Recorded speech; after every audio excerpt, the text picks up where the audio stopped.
Il hante les forêts obscures de nos imaginaires depuis que nos parents nous ont menacés de rencontrer ces crocs luisants si nous n'étions pas sages.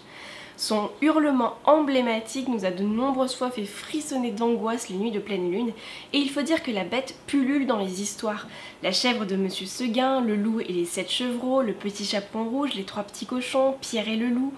Le loup est toujours là, toujours à l'affût entre 2 pages au détour d'une phrase, prêt à bondir.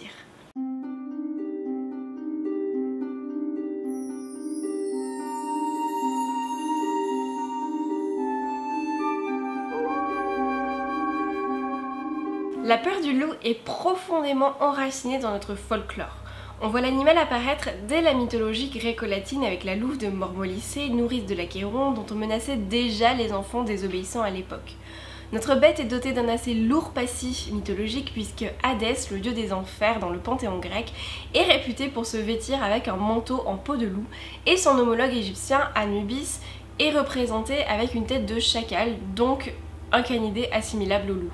Chez les Nordiques, on retrouve Fenrir, le loup monstrueux, fils de Loki, qui est juste le dieu de la discorde et qui a engendré pas mal d'autres monstres, et de la géante Angerboda, dont le nom ne signifie rien de moins que celle qui apporte le chagrin. Fenrir est censé être celui qui dévorera la lune et le soleil le jour du Ragnarok, qui n'est ni plus ni moins que la fin du monde prophétisé. Dans l'Occident chrétien, le loup devient sans trop de surprise l'incarnation du diable. Pierre de Beauvais, dans son bestiaire rédigé au XIIIe siècle après Jésus-Christ, déclare qu'il est la représentation du diable parce qu'il éprouve toujours de la haine envers l'espèce humaine. Me demandez pas comment il le sait, mais du coup, au Moyen-Âge, les sorcières, qui sont quand même réputées pour être assez copines avec le démon, sont soupçonnées de porter des jarretières en peau de loup pour se rendre plus vite à leur sabbat. Oui, parce que c'est bien connu, la lingerie en fourrure, ça fait avancer les gens plus vite. On va même penser qu'elles utilisent des verges de loup pour rendre les hommes infertiles. L'animal est tellement craint, tellement redouté dans la vie réelle, il faut dire qu'a priori la chasse au loup demeure un privilège seigneurial jusqu'à la fin du XVIIIe siècle, ce qui explique sa prolifération et les attaques fréquentes, qu'il alimente les plus sombres légendes jusqu'à devenir une figure archétypale et se retrouver dans les textes de contes de fées. Le loup est un personnage emblématique, incontournable des contes de fées. S'il n'est pas toujours présent de fait dans les histoires, sa réputation le précède et il fait peur à tous les protagonistes des textes classiques qui craignent de se faire dévorer en pénétrant la forêt. Il est ancré dans nos imaginaires comme le grand méchant par excellence, à tel point qu'on finisse par l'appeler directement le grand méchant loup. Le grand méchant loup est vorace, il dévore à peu près tout, des grands-mères, des enfants, d'autres animaux. C'est un animal chthonien lié aux enfers, aux entrailles de la terre. C'est la figure suprême du dévorateur, de la puissance qui supprime. Et les interprétations que l'on va pouvoir poser sur cet emblème de la littérature dite pour enfants sont multiples et ambivalentes. Le loup est le stéréotype du prédateur. Dans Le Petit Chaperon Rouge, qui demeure peut-être son apparition la plus célèbre, sa signification est triple. D'un point de vue très pragmatique, le conte peut être lu comme un avertissement face aux dangers que représentent les attaques de loups aux abords des forêts à l'époque.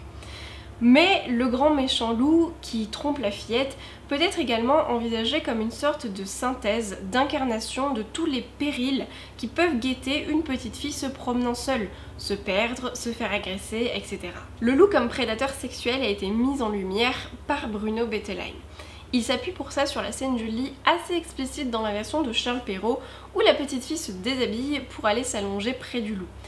Sur les illustrations de Gustave Doré, on remarque même qu'elle a les cheveux libres et lâchés, ce qui est quand même très connoté sexuellement pour l'époque.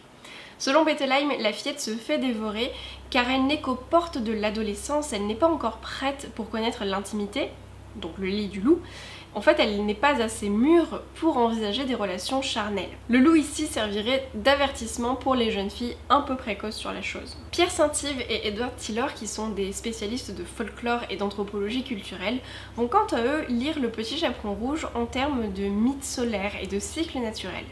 À leurs yeux, le loup qui mange la petite fille, c'est la nuit qui avale le jour, et on retrouve là un petit peu l'idée de Fenrir et du Ragnarok. Dans les variantes où la petite fille est sauvée et est extraite du ventre du loup, on verrait là l'image de l'aube. Quoi qu'il en soit, dans tous les contes où il est évoqué, le loup mange ou cherche à manger d'autres personnages. Cette imagerie de la dévoration est à mettre en relation avec les peurs infantiles liées au stade oral, manger ou être mangé, ce qui nous mène vers la prochaine vidéo de cette série consacrée cette fois-ci aux ogres. J'espère que ce rapide survol de la figure du loup vous aura intéressé, mais sachez que selon les situations, il peut représenter le total opposé à l'image un peu sombre que je viens de vous dépeindre. Je garde cela, pourquoi pas, pour une prochaine enquête littéraire. Je voulais vous toucher 2 mots concernant Magic Mirror. Les choses avancent très bien, je suis super contente et je voulais encore vous remercier pour votre soutien incroyable. Nous avons mis en place une campagne Ulule pour financer une partie de la seconde parution qui sera donc le texte sélectionné pour le concours Écaille et Écume autour de la petite sirène. Donc si vous avez envie de soutenir le projet, il ne vous reste plus que 30 petits jours pour participer à notre cagnotte Ulule et vous allez voir que les contreparties sont assez sympas. Et si vous voulez tenter votre chance sur l'appel à texte Écaille et Écume, il me semble que vous avez jusqu'au mois de mai. Je vous mets quoi qu'il en soit tous les liens utiles en barre d'infos et moi je vous dis à demain pour la vidéo sur les ogres.